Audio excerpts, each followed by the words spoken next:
Thank you. Babies, before we're done here, y'all be wearing gold-plated diapers. What does that mean? Never question Bruce Dickinson.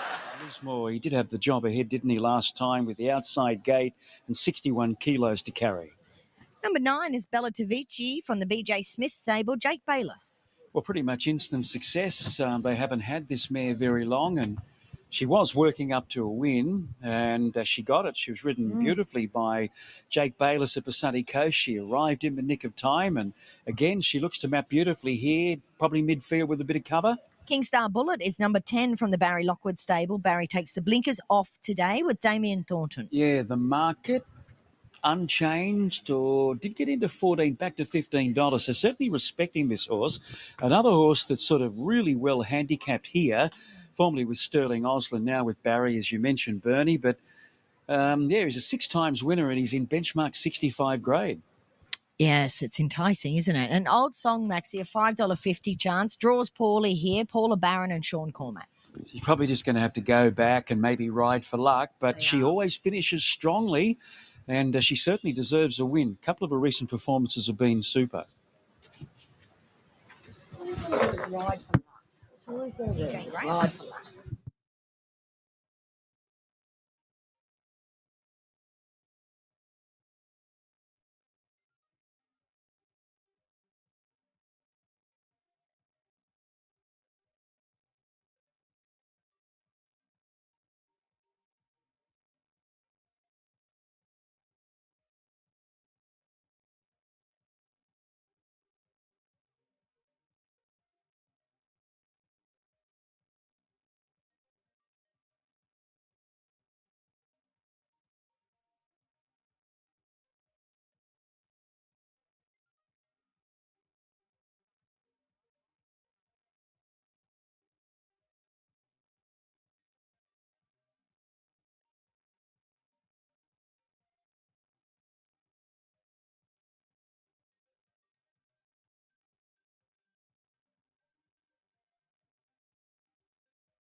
Key favourite, Maxie, just gave a little bit of a whip around on his way to the gates, nearly caught poor CJ off guard. But you wouldn't believe how many times as a jockey you nearly fall off, but you manage to stay on.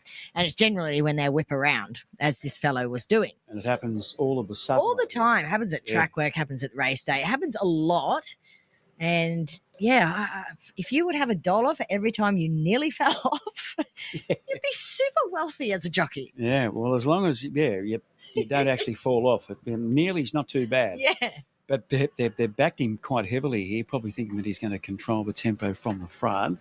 Just before we give the tips, they haven't moved in as yet. Yeah, we've had a few people ask, was there a protest on that previous race? You didn't hear anything? There was no objection. No, I didn't hear anything. Tread Softly first past the post, but the grey one and only did cop a decent bump. And she definitely took a running, Tread Softly, but I don't think there was an objection. So No. given the close margin, I thought they may have had at least a crack.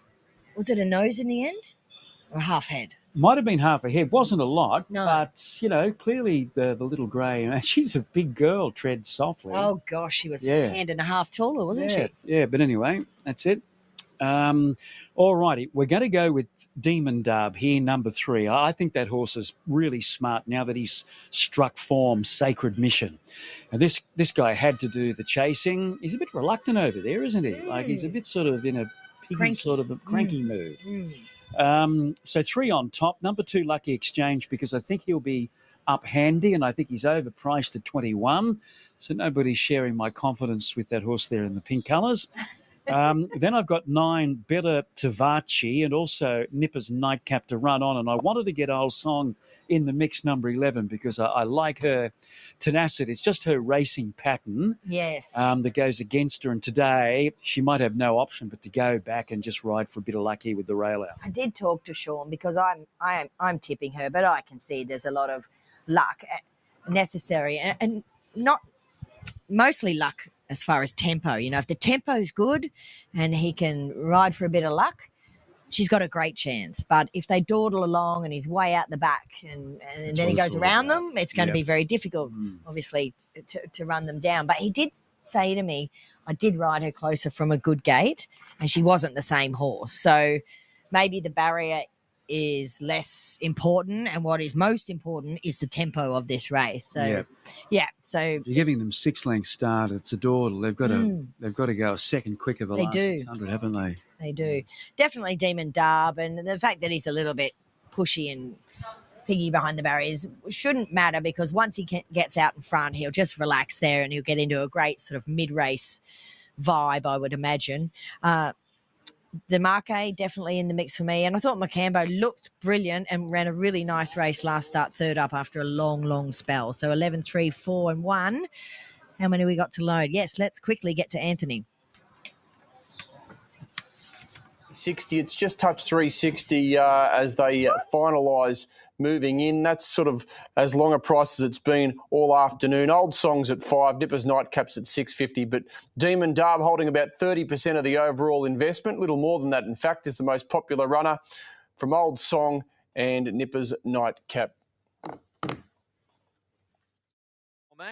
So we're not too far away from a jump here for the 4th of the day. Old Song on the back pedal behind the barrier. Gatton racing tomorrow. Sunshine Coast on Friday night. And, of course, a Wave at the Gold Coast. Next 2 Saturdays, all about the Gold Coast, of course, with the Wave and Millions Day the week after. But we're going nowhere here at Eagle Farm until we can get Old Song up into line.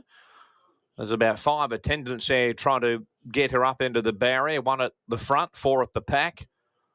And they interlock hands and get their arms behind her rump. And it now goes in Old Song. So now I think we're right to run. The light now turned on at the 1800. Favourite Demon Darb.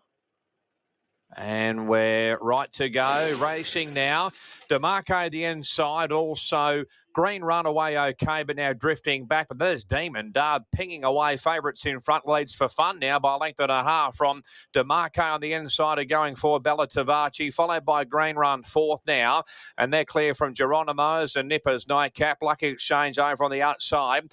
A length and a half to Kingstar Bullet. Too late, mate. 4 lengths away to Old Song outside Macambo out the rear. So Demon Darb made the lead and put the brakes on Yangari by a length, and second Bella Tivaci. And third Demarcay. 4th, the outside is Green Run. Further back to Nippa's Nightcap, Geronimo's, Kingstar Bullet, Lucky Exchange. And they're clear from Too Late, mate, Macambo. Old Song's a length and a half away. So in front here, Demon Darb getting a lovely run in transit, led by a length here from Bella Tivaci. Third, the inside, Demarcay, followed by Green Run. 1 further back to Nippa's Nightcap on the inside of Geronimo's, and further back to Kingstar Bullet on the inside of Lucky Exchange. A long way back, Macambo. Too Late, mates on the outside. And Old Song strongest to last of all, and spots of speed about 8 or 9. In front, Demon Darb by 3 parts here. Second, Bella Tivaci. Third, Demarcay on the inside of Green Run. They've got about 650 left to run. A length and a half, Nippa's Nightcap on the inside of Geronimo's, and further back to Lucky Exchange on the outside of Kingstar Bullet. At the 450-metre marker, Demon Darb in front. Second, Bella Tivaci about a length away, followed there by third, the inside, Demarcay, Nippa's Nightcap, and Green Run's on the outside. The sprint goes on, and Demon Darb has raced away. 4 lengths in front now from Bella Tivaci, followed by Demarcay. Nippa's Nightcap's out wide on the track, and they're well clear from the others, but it's all Demon Darb. Had a lovely run in transit here. 3 lengths in front with 100 metres left to go. Up to second is Demarcay. Nippa's Nightcap the outside, but Demon Darb never in doubt. Has won from in second placing Demarcay, Nippa's Nightcap third, followed by Bella Tivaci. Then Geronimo's Kingstar Bullet. Lucky Exchange. Old Song had no hope from where it was away it panned out. Macambo, Too Late Maiden, Green Run at the tail. Demon Darb. Well, to be fair, that Demon was... Darb having plenty of time for some sightseeing in the home straight here at Eagle Farm as well. Demarcay raced nice and handy, and he has run a good race. Nippa's Nightcap raced handier today and picks up that minor spot, and then Bella Tivaci, who set up second behind Demon Darb. CJ Graham, the winning rider. We will note on the head-on that he sort of ducks out a little bit at the 200 metres mark and then gradually shifts back towards the inside. But he had plenty on them today and really strung them out over probably 12 to 14 lengths. So he turns about, 2 horses off the rails. Bella Tivaci is first to come under pressure. And then further back is Nippa's Nightcap. Old Song never really got into it. She's back near last and very wide, but Demon Darb going strongly with about 150 metres to go, and he has made it pretty much a one-act affair. So the favourite gets the cash. Clearly Bernie in the first leg of the quaddie today. Never any worries. Yeah, he was just great, wasn't he? And Rob Heathcote's going to have a lot of fun with this guy. And so congratulations, Rob. He really enjoyed it once he got to the front and just bowled along nicely, didn't he? Yeah, he did. And I'm not so sure whether CJ needs paying for that one. Looked too easy. Maxie said he had time for sightseeing down the straight. Yeah, he did. And look, the horse's last run was good. CJ summed it up brilliant. She slowed them down, and at the 700, she put a bit of pressure on, and then he gave a nice kick. So he's a horse that's on the way. He can win a Saturday race. In fact, there's a lovely benchmark 72, 2000 in a couple of weeks. So good for the Osher group, good for Wade and the team. It's good stuff. How did you celebrate winning the King of the Mountain with Rothfire? Drove my truck home.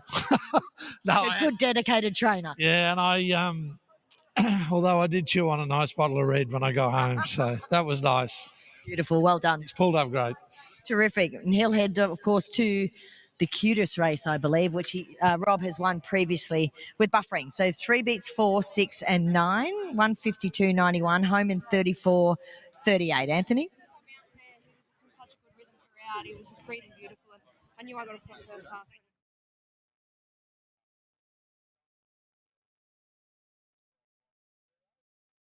With CJ Graham now after winning on Demon Darb. In Maxie's words, he had time for sightseeing down the straight. It was great, wasn't it? And that he did. He did have a bit of a sightsee. I probably could have eased up on him, but I did just want to keep his mind on the job, albeit he did do it very easy. He was having a nice little look around late. Got a bit of cheek about him. I saw him do a little whip around on the way to the barriers. Very harmless, just cheek, like you said, but that's always a good streak to have, in a good horse. I think he's really going to go through the grades, this fella, and when I knew I got that soft first half, just was able to increase from the 700, and he did the rest. 2,000 looks viable. Yeah, I hope I'm on him. Well done. Thank you. Hey, Rob. After...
Back to Eagle Farm for the last race on the card. Lee Friedman with the favourite here, number 7, Binding. Pretty open race, but there's good money for her. She's $4.20 into $4. So Kyberry, the first horse to look at, Maxie, is $51. Bevan Lamming and Martin Harley.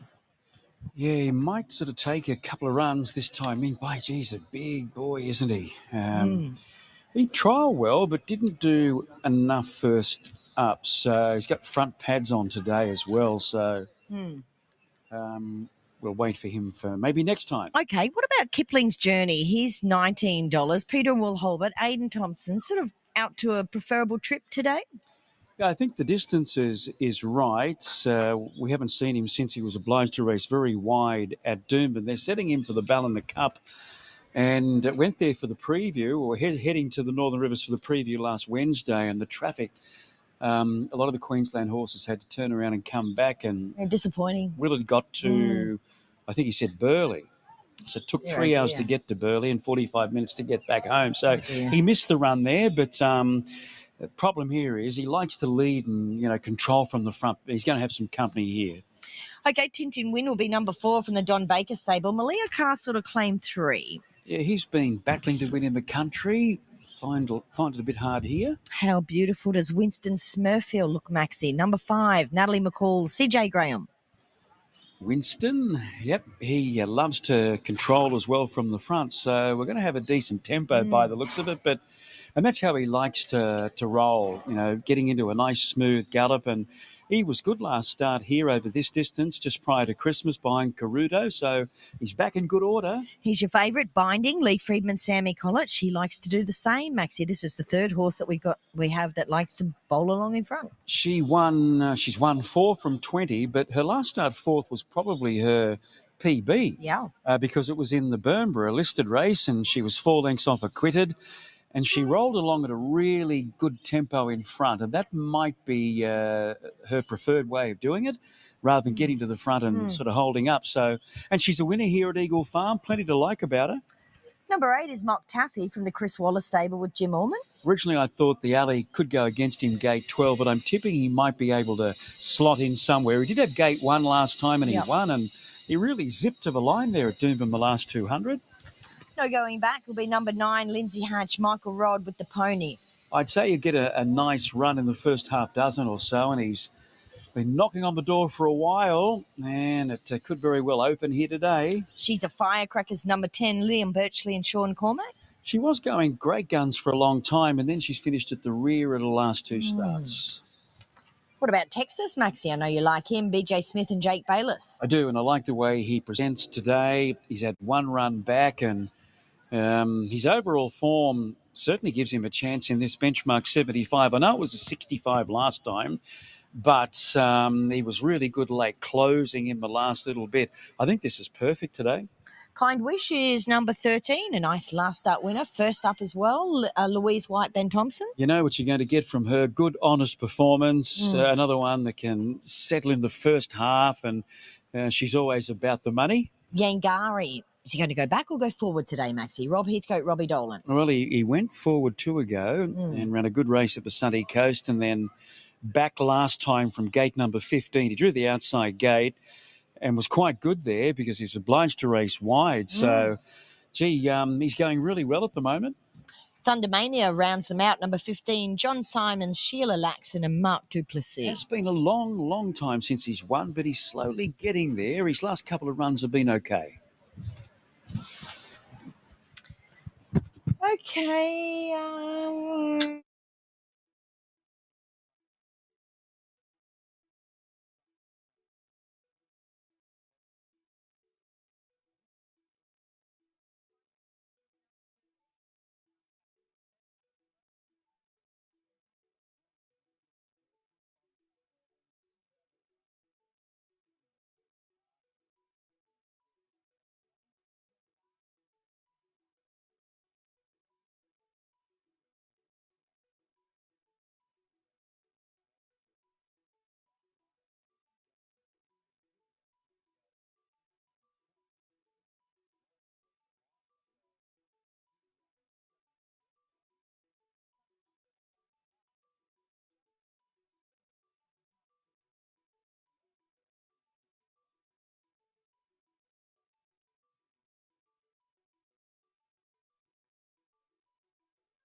His binding is still your favourite, $4.20 into $4 maxi, but there is nice support for no going back. He's gone 5s into $4.60 now, and also Texas, who you're very keen on, 8s into $6.50. Yeah, the first up winner, Kind Wish, is 7 into point to 6. So they're having a little nibble at quite a few of them, but Binding is going to run favourite here. She usually uses her front-running tactics, but I like the way this guy presents today. Jake Bayless in the saddle. Jake spent a bit of time in New Zealand, rode this guy a fair bit as a 3-year-old. Won 2 on him, and he went around on him in the Derby there. He was 4 lengths off Sharp and Smart earlier this year, and since coming to BJ Smithies, most of his runs have been good, even in the Winx Guineas. He's only 4 lengths off Knight's Choice, Grabini. There's been some decent form come out of the Guineas this year. And his return run was very good. So there's plenty to like about him today. Can get a little bit keen. It's good that Jake's on him because even in New Zealand, he'd want to pull a little bit early. Yeah. But he's got gate number 1 and he will have done his form. He'll know that there's likely to be a good tempo here. So looking forward to seeing how he goes. I've got the 7 in the mix, Binding for sure. No going back, so no real surprises here. And then Kind Wish, number 13. I think she's pretty safe to run in the money somewhere.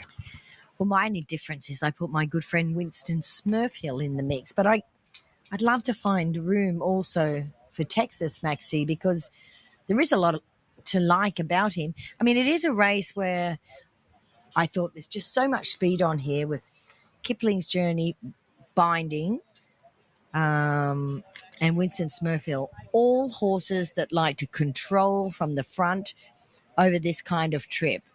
Yeah, So who surrenders? I don't know. Will Holbert just said that he was disappointed that Binding's in the race. He said, but Will she'll know we're in the race too. Yeah. So it might be on for young and old. Oh, I think it will be. Well, Kipling's, what barrier has he come out at now? 9. Into Binding, who's coming out of 2. And Winston Smurfhill, who's into 11. So 11, 9. You'd think Binding has the option to control here because of her draw. And probably set a tempo that if they go past her, they're probably going too fast. I think so. Yeah. I don't think she likes to hold up in front. No. I think she likes to run at a nice tempo.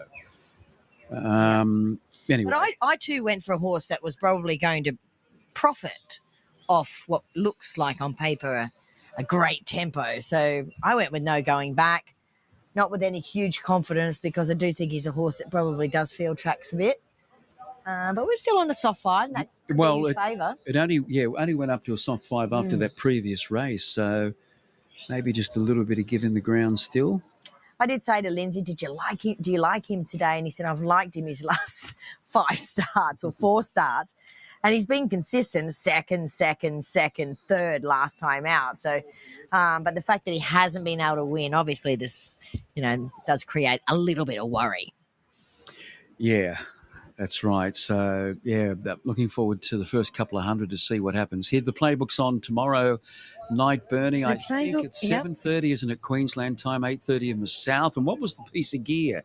Oh, the piece of gear. I'll tell you what, that tail chain was... The tail chain was controversial, popular, yes. Very, very funny. Now, another sort of not odd piece of gear, but one that's not frequented a lot is the subject that we're talking about. I've also got a woman called Kate Pulcher coming on the show who runs this most amazing horse riding business right around the world. It's called globetrotting.com.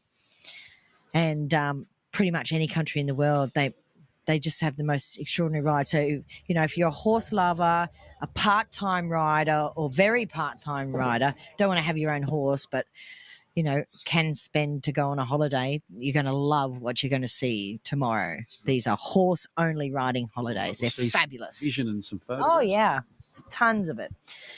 All right, last one loading. Kyrie takes his spot. Here's Josh for the call. Down the back of Eagle Farm. So they've all moved in, and the light turned on. Last race of the day. Race 7, light blinking away. And they're all in. Attendant hopping out the back now. So 1 or 2 dancing about in close. Should be right now. Gates open and they're racing. Binding began well. She's in front from Kind Wish and Kiplin's Journey. Winston Smurfield's out wider. He's buck jumping again. Winston Smurfield.